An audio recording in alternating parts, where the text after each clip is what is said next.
देर लगेगी मगर सही होगा, हमें जो चाहिए वही होगा। दिन बुरे हैं ज़िंदगी नहीं। हाय गाइस, मेरा नाम है जतिन बठेजा। एक बार फिर आपके सामने हाजिर हूँ एक नई कहानी लेकर। ये कहानी उनके लिए है जिनको लगता है कि इस पेंडेमिक की वजह से उनका सब कुछ बना बनाया बिखर चुका है या फिर बिखरने वाला है। मैं वादा करता हूँ दोस्तों, इस कहानी से उनको एक नई उम्मीद ज़रूर मिलेगी। शहर के एक बड़े म्यूज़ियम के बेसमेंट में बहुत सी पेंटिंग्स रखी हुई थी। ये ऐसी पेंटिंग्स थी जिन्हें एग्जीबिशन रूम में स्थान नहीं मिला था। लंबे समय से बेसमेंट में पड़े होने की वजह से कई मकड़ियों ने इसके ऊपर अपना जाला बना रखा था। बेसमेंट के एक कोने में एक पेंटिंग थी जिस पर एक मकड़ी ने बड़ी मेहनत से एक बड़ा सा जाला बुना हुआ था। वह उसका घर था और उसके लिए दुनिया की सबसे प्यारी चीज़ थी। वह उसका विशेष रूप से ध्यान रखती थी। एक दिन म्यूज़ियम की साफ सफाई और रखरखाव का कार्य प्रारंभ हुआ। इस काम में बेसमेंट में रखी हुई कुछ चुनिंदा पेंटिंग्स को म्यूज़ियम की प्रदर्शनी कक्ष में रखा जाना था। अब यह काम शुरू हुआ। यह देख म्यूज़ियम के बेसमेंट में रहने वाली बहुत सी मकड़ियों ने अपना जाला छोड़ा और कहीं और चली गई। लेकिन कोने की पेंटिंग की मकड़ी ने अपना जाला नहीं छोड़ा। उसने सोचा कि सभी पेंटिंग्स को थोड़ी एग्जीबिशन रूम में ले जाया जाएगा, हो सकता है इस पेंटिंग को भी न ले जाया जाए। कुछ समय बीतने के बाद बेसमेंट में और अधिक पेंटिंग्स उठाई जाने लगी। लेकिन तभी मकड़ी ने सोचा कि मेरे रहने की जगह सबसे अच्छी है, इससे बेहतर जगह तो मुझे कहीं मिल ही नहीं पाएगी। वह अपना घर छोड़ने को तैयार नहीं थी, इसलिए उसने अपना जाला नहीं छोड़ा। लेकिन एक सुबह म्यूज़ियम के कर्मचारी आए और उस पेंटिंग जो कोने में पड़ी थी उसको भी उठाकर लेकर जाने लगे। अब मकड़ी के पास अपना जाला छोड़कर जाने के सिवाय कोई रास्ता नहीं बचा था।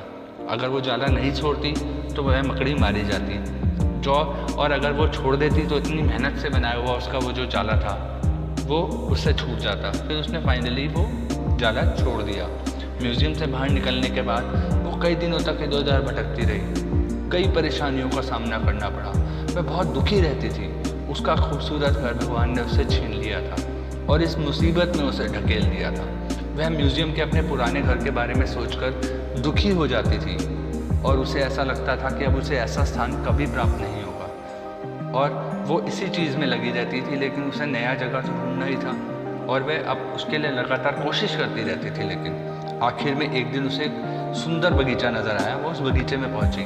बगीचे में एक शांत कोना था जो मकड़ी को बहुत पसंद आया। उसने फिर से मेहनत करी और वहाँ पर पहले से भी ज़्यादा अधिक बड़ा और सुंदर जाला तैयार किया। यह उसका अब तक का सबसे बेहतरीन घर था। वह बहुत ज़्यादा खुश थी। उसने अब ये चीज़ को सोचना शुरू करा कि जो हुआ वो अच्छा ही हुआ था।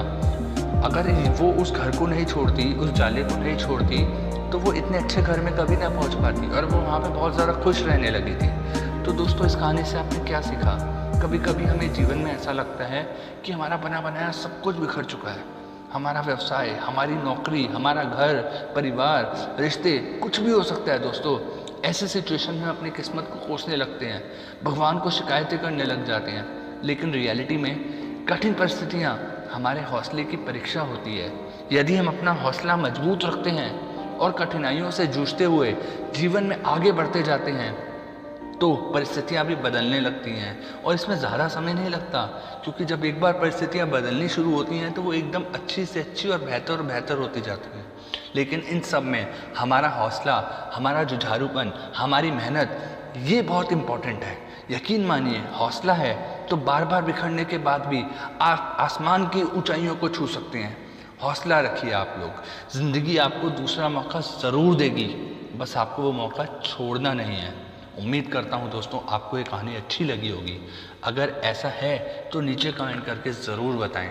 और अगर आपको लगता है इस कहानी से किसी को प्रेरणा मिल सकती है तो इसे ज़रूर शेयर करें और चैनल को सब्सक्राइब करें। मैं आपसे दोबारा मिलूँगा एक नई बेहतरीन कहानी लेकर, एक नई सीख के साथ। थैंक यू दोस्तों।